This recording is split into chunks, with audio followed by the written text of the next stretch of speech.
Hey gang, DVD collector back in the movie room.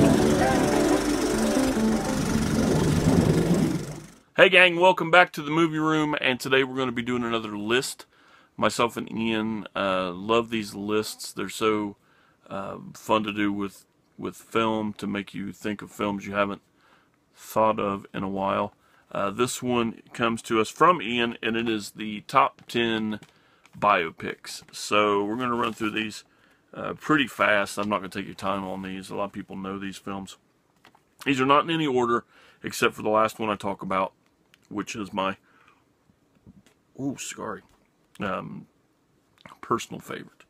So first we're going to talk about 1982's Oscar-winning Gandhi, winner of 3 Oscars, actor, director, and Best Picture, starring Ben Kingsley. The film is a very powerful film.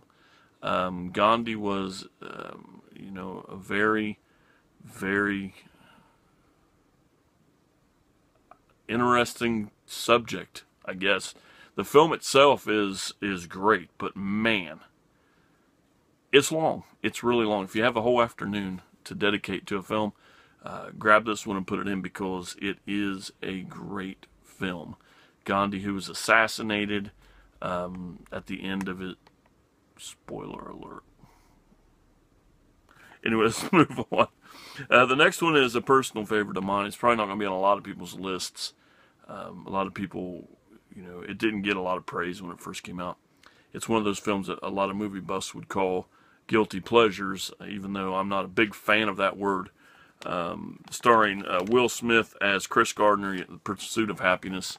Great film, probably Will Smith's best film about the troubles of raising a son while you're trying to make it in the big world. He's homeless, he's trying to make a buck here or there, he's trying to feed his kid, he's trying to do what he does. He's a very intelligent guy. So, great film if you haven't seen it. Next, a silent film that's really almost always forgotten on any silent list I've ever done. And that's Passion of Joan of Arc. 1928 silent film. If you haven't seen it, it's definitely worth a watch. I have it on Criterion. It's probably one of the first 20 that I watched on Criterion, and an absolute great film. Next, 2005's Capote, Philip Seymour Hoffman's Best Actor Award as Truman Capote. If you haven't seen this, this is Philip Seymour Hoffman, rest in peace, is probably one of modern days, or was one of modern days best actors. He could do anything, and to portray Truman Capote was, to me, would be a really hard task. So if you haven't seen this, there's a reason he is the best actor. I'll read a little bit of stuff that I put down just about Truman Capote. 1959, Capote learned of a murder of a Kansas family, which is the source of another film called In Cold Blood. Decides to write a book about the case. I can't even say. Just watch it. It's such a good film. Next, we're going to go to Johnny Depp in Ed Wood. What a weird motherfucker. Okay, and who else to play it or direct it? Johnny Depp and Tim Burton. I mean, Ed Wood is known throughout the movie community as possibly one of the worst directors of all time, even though his films are so famous. It's like the king of the films that are so bad that they're good. And there's a lot of them, because I have a box set of them. There's a lot of them that I really enjoy. Plan 9 from Outer Space, I can't say it's, hey, watch this film. It's not for everybody, but I do enjoy it just for,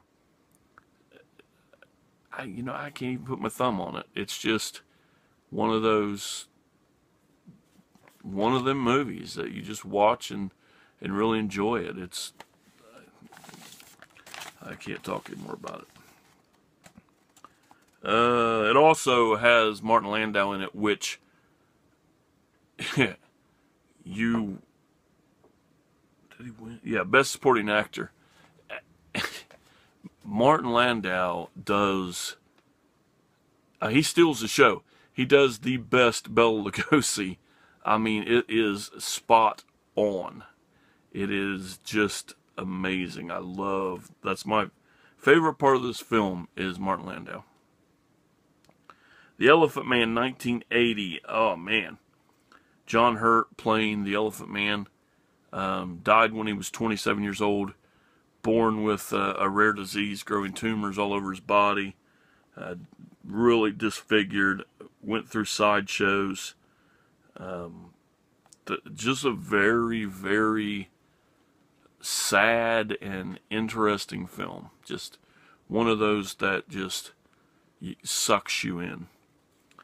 Next, Raging Bull. I know a lot of people give this film shit for being slow and boring and whatever, but I really like this. It might be because I'm a huge boxing fan, but the film, Jake LaMotta died when he was 95 years old. The film itself, and emotionally, I wrote this down so I wouldn't forget, because it popped in my head and I was like, I'm going to write this down. No, I'll forget it. It's about a self-destructive boxer's journey through life, yeah.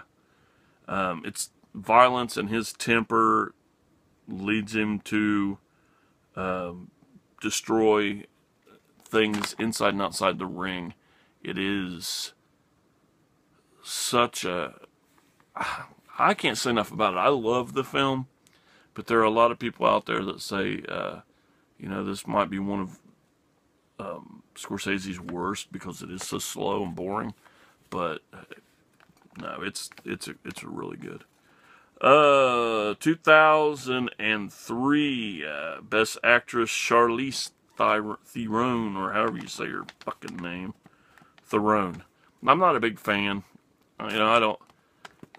She just doesn't make a movie for me usually. In this one, I mean, she's spot on. She, from everything, because I love serial killer documentaries. I don't know if you can actually say that. But yeah, I watch a lot of them, and she really nails this. I mean, nails this crazy bitch. She really, really does. She deserves that Best Actress, and she killed it. I mean, this is based on a prostitute that killed 6 or 7 guys and was eventually put to death. Great movie with her and Christina Ricci. Really, really good. Next is, one of my favorites. It's been one of my favorites since I don't even know how old. It contains my favorite actress, and that's Sissy Spacek. Won Best Actress portraying Loretta Lynn. Now let me tell you this. I fucking despise. I mean, I hate country music. I really do. Why this fucking movie is in my list, I'll never know. I love the story of this rags to riches, from beginning to end. I love this film. It's one of my all-time favorites. Coal miner's daughter. Just a story of this girl that goes from being a really poor girl from, the coal mines of Kentucky to complete stardom later in life, which I could give a shit less about what she sings or anything. It's just the film itself. Tommy Lee Jones, Sissy Spacek, just a great film. And last but not least, Mr. Robert Downey Jr. playing Chaplin. My favorite biopic of all time, Mr. Chaplin. I love this guy. He is my favorite silent film maker, and they are some of my favorite comedies of all time, and I just can't get enough of him. He portrays him, from what I know, to be a really good, and not only that, he looks just like every stock photo I've ever seen of Chaplin. So that's it. Top 10 biopics. Come back for another list probably tomorrow with top 10 sci-fi films, which I think is going to be a little bit bigger than 10. So until next time, later. And go ahead and check some of these out. Game over.